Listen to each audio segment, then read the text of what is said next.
iRacing versus reality. How good is it? Hopefully, by the end of this video, you're going to be able to judge for yourself.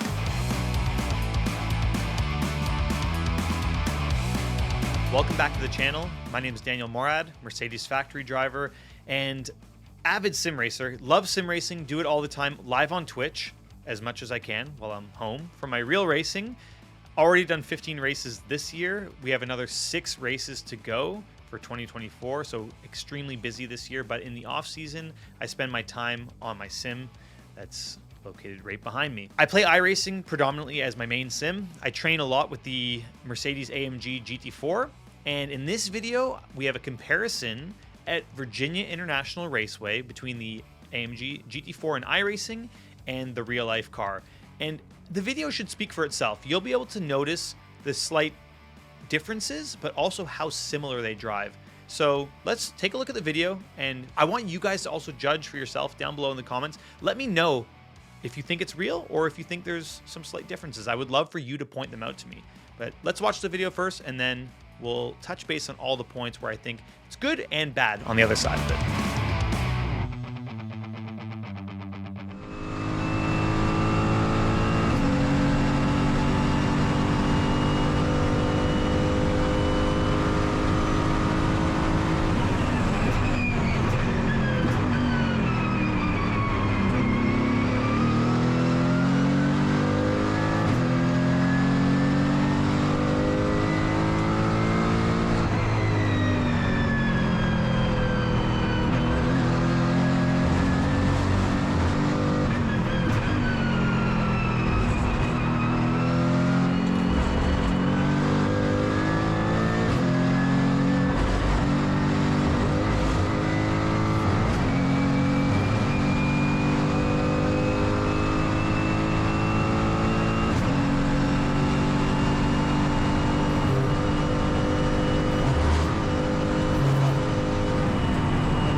Really close in terms of lap time, actually only 0.02 of a second separating the 2 laps.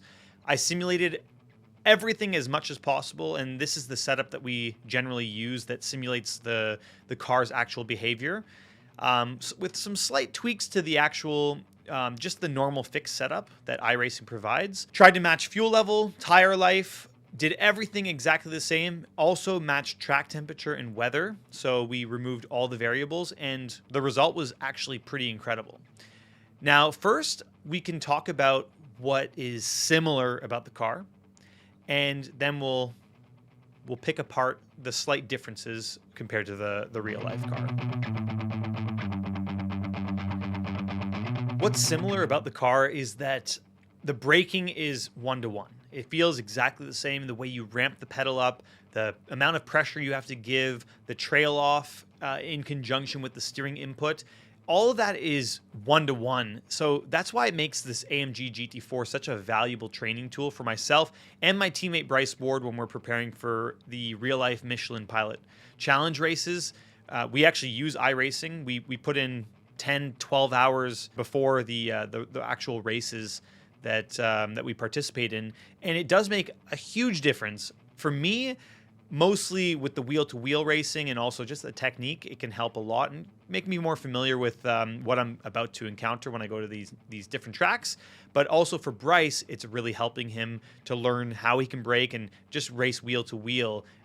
So it's really helpful, primarily from a braking point of view, which in my opinion is the most valuable part of any simulator. It's how well the brakes and the application of the brakes are implemented into the sim. So for that reason, I would say it's incredible. Now, if you listen closely and you had a good eye, you may have noticed that there's a slight difference with gearing. And I'm speaking about specifically second, third, and fourth gear.